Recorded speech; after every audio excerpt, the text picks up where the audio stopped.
dan selamat pagi. Kami dari Sembilan Tiga. Tajuk perbincangan kami pada hari ini ialah isu semasa berkenaan banjir yang melanda di negeri Melaka, iaitu tempat kajian kami. Ahli kumpulan kami Muhammad Azri. Saya Amir Hakim. Saya Iman Daniel. Nama saya Adana Ashikin. Nama saya Muhammad Faizikal. Saya Aziz Aziz. Perkenalan. Alam sekitar merupakan khazanah alam yang memakan masa ribuan tahun untuk tercipta. Banjir adalah satu bencana alam yang berlaku disebabkan oleh faktor klimatologi atau faktor iklim seperti keadaan suhu, taburan hujan, senjajan, pergerakan angin dan keadaan sekeliling muka bumi. Banjir berlaku disebabkan sama ada oleh hujan yang berterusan mengakibatkan kuantiti yang lebih besar daripada biasa atau air sungai yang melimpah ke tebing sungai ataupun kedua-duanya sekali. Okey, seterusnya saya akan datang sikit mengenai latar belakang kajian kami. Okey, bagi kajian kami telah menjalankan kajian di negeri Melaka, memandangkan negeri ini antara negeri yang paling kerap melanda banjir. Jadi banjir. Melaka telah dilanda banjir sebanyak 4 kali dalam tempoh 2 bulan dalam tengah tahun 2022 kerana hujan yang berterusan. Okey, di Melaka terdapat sungai utama dan mempunyai banyak kawangan sungai yang menjadikan kejadian banjir di kawasan ini berbeza dengan segi banjir di kawasan lain. Ini kerana apabila hujan berterusan, jadi air paras air akan meningkat. Apabila paras air meningkat, sistem sungai itu tidak akan dapat menampung jumlah air. So seterusnya, seperti yang telah dikatakan tadi, sungai yang cetek disebabkan pembentukan bertepasi akibat pengendapan sedimen yang tinggi. Seterusnya, kajian ini dapat membantu pihak yang bertanggungjawab bagi mengambil tindakan awal bagi mengatasi masalah tersebut daripada terus berlaku. Jadi menerusi kajian ini, kami telah membuat dan mengadakan borang Google Form untuk mengenal pasti punca-punca masalah yang menyebabkan banjir. Seterusnya, ini adalah objektif kajian kami, iaitu yang pertama, bagi menyedarkan masyarakat tentang keburukan banjir terhadap alam sekitar. Hal ini kerana masyarakat perlu sedar bahawa betapa pentingnya supaya mempunyai kesedaran agar tidak melakukan perkara yang dapat menyebabkan banjir. Okey, seterusnya adalah mengenal pasti punca-punca banjir. Punca-punca banjir, iaitu antaranya punca-punca banjir seperti sistem saliran tidak sistematik dan sikap masyarakat yang sering membuang sampah di dalam longkang. Dan yang terakhir sekali adalah persediaan masyarakat sebelum menghadapi situasi banjir, iaitu sentiasa menyediakan bekal-bekal, baju dan makanan sebelum menghadapi situasi banjir. Seterusnya adalah penjataan masalah. Kalau dekat sini saya buat 3, iaitu yang pertama adalah laut, sungai dan longkang dipenuhi sampah sarap. Benda ni terjadi disebabkan oleh sikap manusia itu sendiri. Dia tak fikir tentang kebersihan alam kan. So diorang membuang sampah dekat laut, sungai dan longkang. Kalau kita tengok dulu, laut, sungai dan longkang boleh katakan bersih, air dia pun jernih, tapi disebabkan sikap manusia yang tak bertanggungjawab, laut, sungai dan longkang dipenuhi dengan sampah. Dan apabila berlakunya hujan lebat, air itu tak dapat laut, sungai dan longkang tak dapat menampung air itu dan terus berlakunya banjir. Yang kedua pula adalah pembalakan haram ataupun pembalakan tidak terkawal.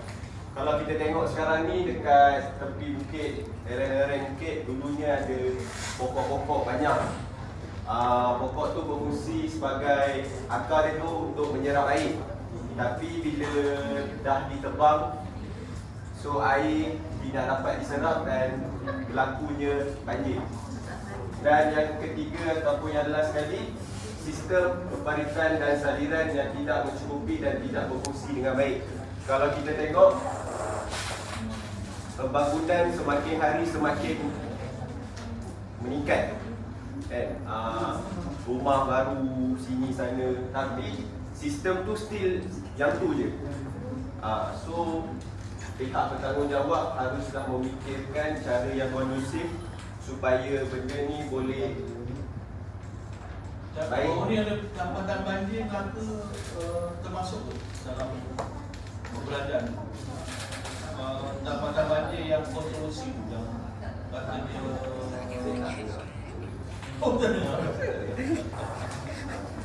alright, itu jangan baca lah. Seterusnya adalah metodologi kajian. Metodologi kajian merupakan salah satu kaedah saintifik yang digunakan untuk melaksanakan kajian ke atas tajuk kajian dengan berdisiplin dan teratur.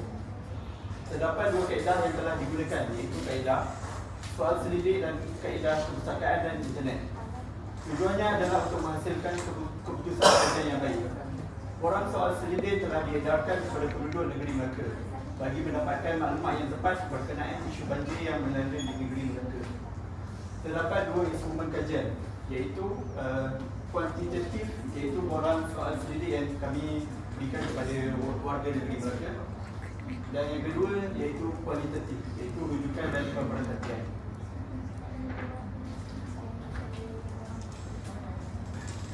Seterusnya adalah definisi kata kunci. Tajuk kajian yang dilakukan adalah mengenai konteks alam sekitar yang melibatkan hubungan manusia dengan alam sekitar. Definisi kata kunci perlu diketahui apabila melakukan kajian supaya kita memahami maksud sebenar bagi setiap kata kunci. Selain itu, definisi alam sekitar menurut peristiwa definisi kedua ialah keadaan alam sekeliling yang merangkumi semua kehidupan. Alam sekitar yang wujud memberikan manfaat kepada semua kehidupan termasuk kehidupan manusia.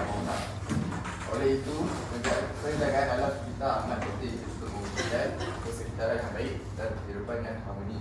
Kita sebagai manusia perlulah sentiasa menjaga alam sekitar agar tidak tercemar dengan sampah sarap, tidak rosak dan terhindari daripada kerosakan. Seterusnya adalah dapatan kajian. Bahagian ini menguraikan tentang pandangan masyarakat mengenai pendekatan falsafah dalam menangani kejadian bencana alam Melaka. Melalui kaedah kajian yang dilakukan, kami mendapati masyarakat masih prihatin dengan isu bencana alam ini. Oleh itu, hasil yang kami peroleh dari kajian ini akan diuraikan dengan lebih rinci. Jadi, kami ambil 5 daripada soalan daripada soal selidik. Jadi hasil yang kami dapat daripada 46 orang responden, kalau jantina bagi lelaki 69.6%, itu bersamaan dengan 32 orang responden. Bagi perempuan adalah 30.4%, bersamaan dengan 14 orang responden. Seterusnya adalah pekerjaan. Bagi pelajar mewakili 63%, iaitu bersamaan dengan 29 orang. Bagi sektor swasta, iaitu 19.6%, bukan negara mewakili 9 orang. Dan bagi sektor kerajaan, kalau ibu dan yang tidak bekerja, bagi kalau orang kedua 87%, itu mewakili 4 orang.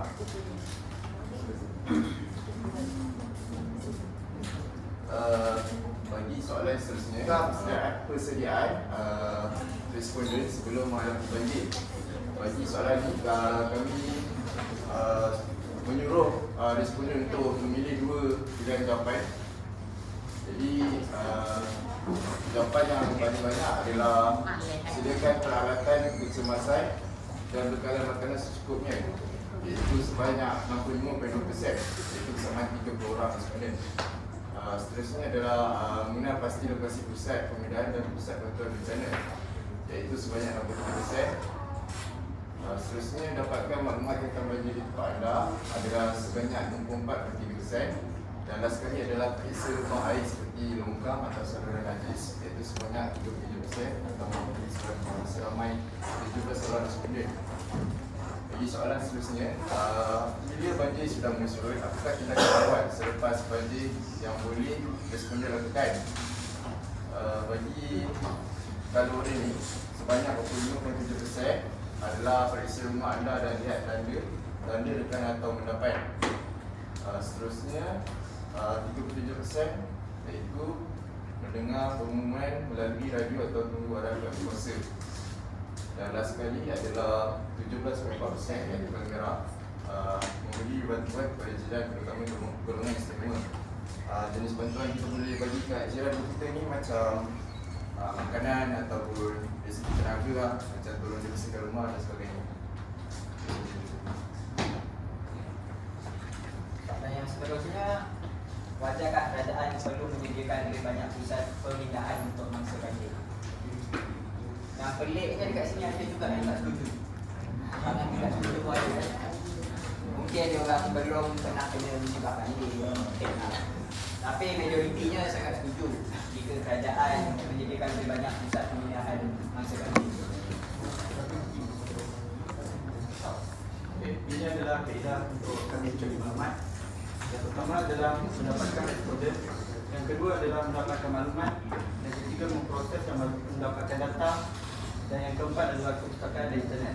Dan kalau kita boleh tengok tadi,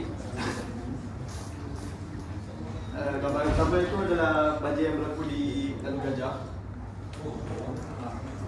Dan gambar yang kedua ini adalah gambar banjir yang berlaku di Metes tu ini baru ni. itu dah lama. Sudah lama. Siapa orang Melaka? Awak kena? Tak kena? Tak. Kena orang tu. Ada orang yang lepas. Saya bukan dari Lalu Gajah. Ha? Saya bukan dari Lalu Gajah. Oh, dari mana? Mati tanah. Di tanah. Masih tanah kan dalam mati dia dalam tanah. Okey, langkah dan jalan penyampaian. Yang pertama, dengan menyediakan dan serta menyelenggara sistem berkualitas dengan baik. Sebagai negara yang menerima tabungan hujan yang banyak, kita memerlukan jaringan atau sistem pemerintah yang lebih efisien. Yang seterusnya yang kedua, langkah yang kedua adalah dengan mengawal pembangunan dan mengurangkan kegiatan pembalakan di kawasan hutan. Kejadian banjir yang berlaku di kawasan luar bandar atau pedalaman kebanyakannya berpunca daripada aktiviti pembangunan di kawasan hutan sekitar. Dan yang ketiga, dengan menaik taraf sistem amaran banjir. Hal ini disebabkan apabila hujan turun dengan lebat, bunyi siren dan amaran tidak akan kedengaran dan menyebabkan ramai penduduk tidak sedar. Perkongsian amaran cuaca buruk dari penyelenggara kaji cuaca melalui sistem pesanan ringkas ataupun di media sosial. Memudahkan, jadi kita boleh bagi tahu pasal banjir ni melalui media sosial saja. Dan yang terakhir, dengan mendalamkan sungai atau menyediakan kolam tangkian air. Kebanyakannya kejadian banjir berlaku kerana kecetakan sungai.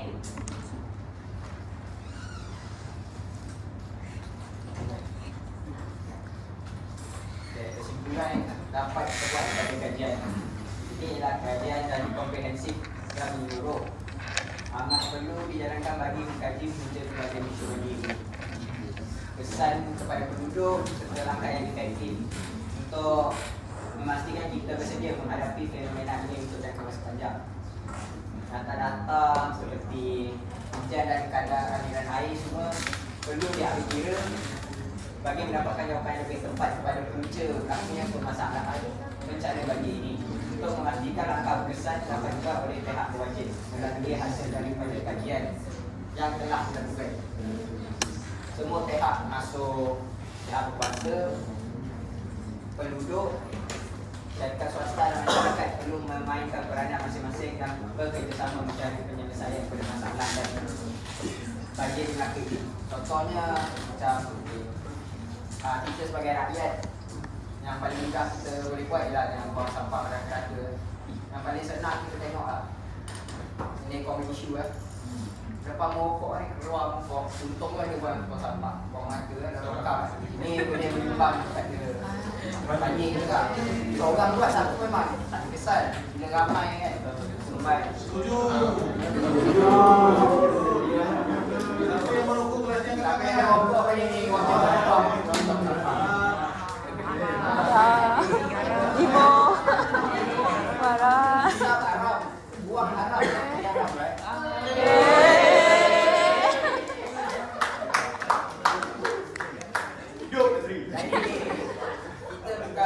reform Bangka sampai membangka kan. kita bukan reform kepimpinan je, tapi reform sikap kita. Kita nak fasiliti gelar pertama, tapi mentaliti kita masih gelar ketiga tak boleh. Dan siapa yang merokok gelas ni kena ditinggalkan. Kalau dibiarkan, tak mustahil lah population terpaut antara motor yang lebih teruk. Terus bentuk muka bumi di Melaka ni banyak kali berbukit bukau. Tetapi kenapa masih lagi ada banjir? Apakah silap umumnya dari segi pemerintahan ke apa? Orang Melaka jawab.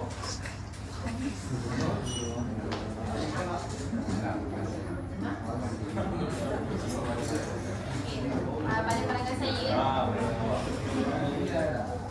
ini disebabkan kerana sistem pembangkitan yang tidak terurus. Satu persoalan lagi, Abang Tiba turun tak hari itu? Aduh. Tak dapat dikesan. Okey, di Melaka bila berlaku banjir, pernah tak berakhir kemalangan jiwa? Abang bomba